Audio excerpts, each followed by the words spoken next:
बिस्मिल्लाहिर्रहमानिर्रहीम। अस्सलामु अलैकुम वरहमतुल्लाहि वबरकातुहू।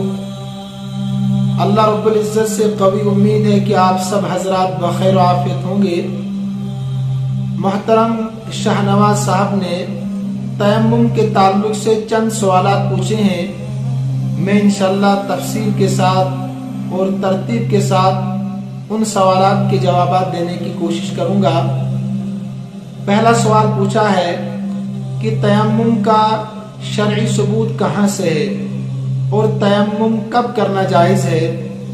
दूसरा सवाल पूछा है कि तयम्मुम किन किन चीज़ों पर किया जा सकता है। तीसरा सवाल पूछा है कि तयम्मुम में कितने फराइज़ है और तयम्मुम करने का तरीका क्या है। देखिए, तयम्मुम का शरई सबूत कुरान करीम में मौजूद है। सूरह निसा आयत नंबर 43 में इसका तज़किरा मौजूद है। तयम्मुम कब करना जायज़ है, इसकी कई सूरतें हो सकती है। एक सूरत ये भी हो सकती है कि आप किसी ऐसी जगह पर है कि पानी आपसे 1 शरई मील दूर है, लेकिन चारों तरफ से, सामने की तरफ से, पीछे की तरफ से, दाईं तरफ से, बाईं तरफ से 1 शरई मील पानी आपसे दूर है, तो आप तयम्मुम करके इबादत कर सकते हैं। शरई मील की मौजूदा मिकदार इस जमाने में 1 किलोमीटर 828 मीटर 80 सेंटीमीटर होती है।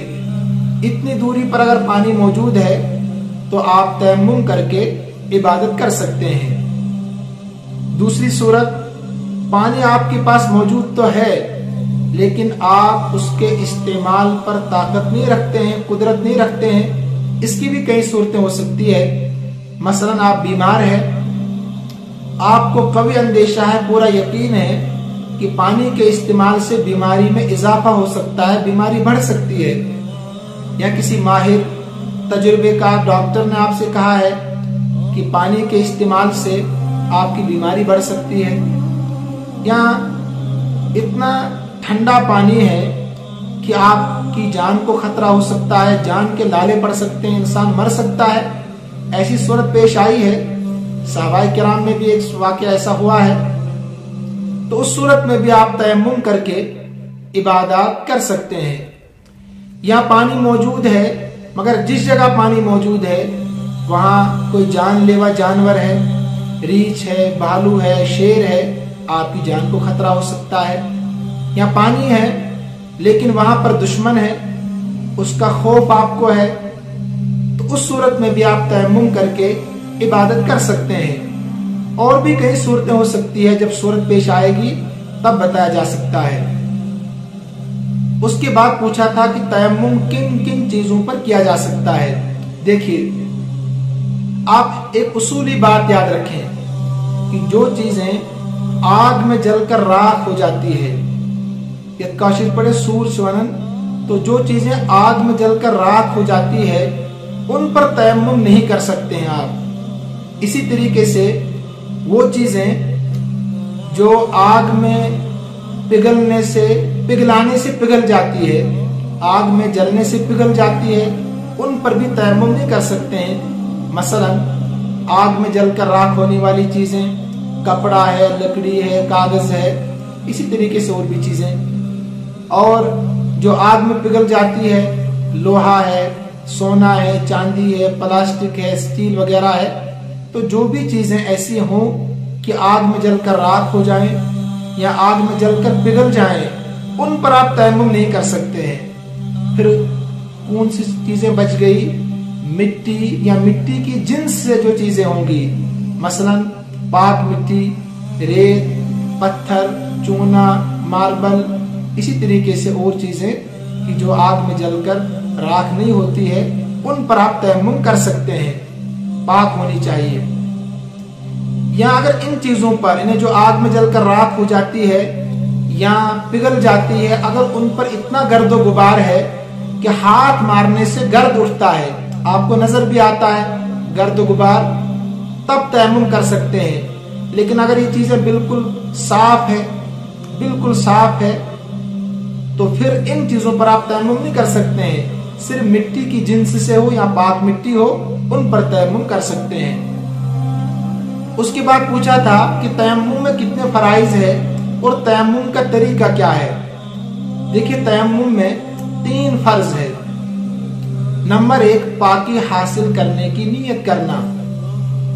किसी भी इबादत के लिए, नमाज के लिए, तिलावत के लिए तहारत मुतलका है तयम्मुम, तो पाकी हासिल करने की आप नियत करें। पहली चीज तो ये फर्ज है। दूसरा फर्ज ये है कि पूरे चेहरे पर आप हाथ फेरें, पूरे चेहरे पर, पेशानी के बालों से लेकर ठोड़ी के नीचे तक, एक कान की लौ से दूसरी कान की लौ तक पूरे चेहरे पर आप हाथ फेरें, मसाह करें। जो वुजू में धोना फर्ज है चेहरे का हिस्सा, तयम्मुम में भी उस जगह पर हाथ पहुंचना चाहिए, कोई जगह खुश्क न रह पाए, बाल बराबर भी, ये दूसरा फर्ज है। तीसरा फर्ज क्या है?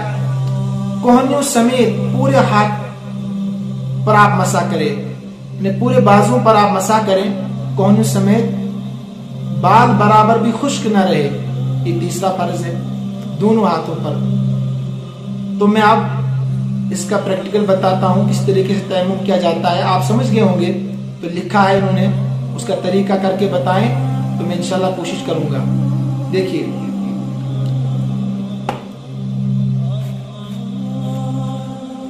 ये आपको शायद नजर आ रही होगी, ये रेत हमारे सामने है। आप सबसे पहले पाकी हासिल करने की नियत करें, ये जरूरी है। उसके बाद आप इस तरीके से उंगली कुशादा रखें और मिट्टी, रेत, पत्थर, जैसे मैंने आपको अभी कहा, उस पर आप हाथ रखें और इस तरीके से आगे पीछे आप करें, ठीक। उसके बाद आप हाथों को ऐसे झाड़ सकते हैं। अगर ज्यादा मिट्टी लगी है तो आप ऐसे भी कर सकते हो, कोई हर्ज नहीं है, ठीक है।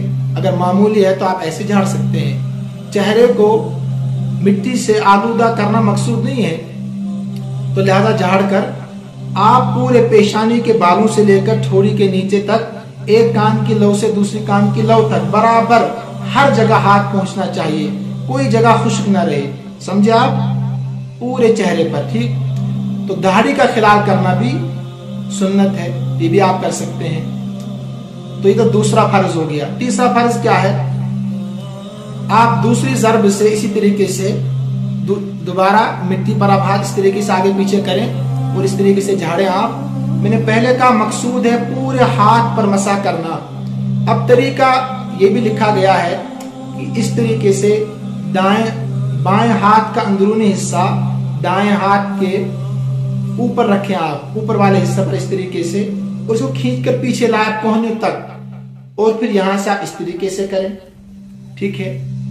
मकसूद है पूरे हाथ पर, पूरे बाजों पर हाथ फिरना चाहिए, कोई जगह खुश्क ना रहे। तो बाज लोग कहते हैं 3 उंगलियों से इस तरीके से मसा करें और फिर अंगूठे और इस उंगली से इस तरीके से मसा करें, तो ये भी सूरत हो सकते हो, कोई हर्ज नहीं है। लेकिन हाथ मुस्तमल तब होता है जब उसको आप अलग करेंगे। जब तक आप हाथ अलग नहीं करेंगे अज़्व से, तब तक मुस्तमल नहीं माना जाता। जिस तरीके से पानी जब तक जिस्म से अलग नहीं होता उसको कोई माए मुस्तमल नहीं कहता है। इस तरीके से एक हाथ पर हो गया, और फिर इस हाथ से इस तरीके से मसा करें आप, पीछे लाएं और फिर इस तरीके से पूरे हाथ पर, पूरे बाजों पर हाथ फिरना चाहिए। ये मसा का तरीका हो गया, तयम्मुम का तरीका हो गया कि पहली चीज ये है इसमें फर्ज कि आप पाकी हासिल करने की नियत करें, ये जरूरी चीज है। और उसके बाद चेहरे पर आप मसा करें और उसके बाद दोनों हाथों पर, बाजों पर आप हाथ फेरें। याद रखिए उंगलियों का भी आप खिलाल करें इस तरीके से। वुजू और गुस्ल के लिए एक ही तयम्मुम है, सिर्फ नियत का फर्क है, आप नियत करेंगे। बाकी गुस्ल के लिए अलग से कोई तयम्मुम की जरूरत नहीं है, कोई अलग तरीका नहीं है, दोनों के लिए एक ही तरीका है। उम्मीद है कि आप समझ गए होंगे। अल्लाह तबारक व तआला मुझे भी और आप सबको भी कुरान और हदीस का सही फहम अता फरमाए और हम सबको अमल करने की तौफीक अता फरमाए। हाज़ा मिन इंदी वल्लाहु आलम व अहकम व अतम्मु व मा तौफीक़ी इल्ला बिल्लाह अलैहि तवक्कलतु व इलैहि उनीब। अस्सलामु अलैकुम व रहमतुल्लाहि व बरकातुहू।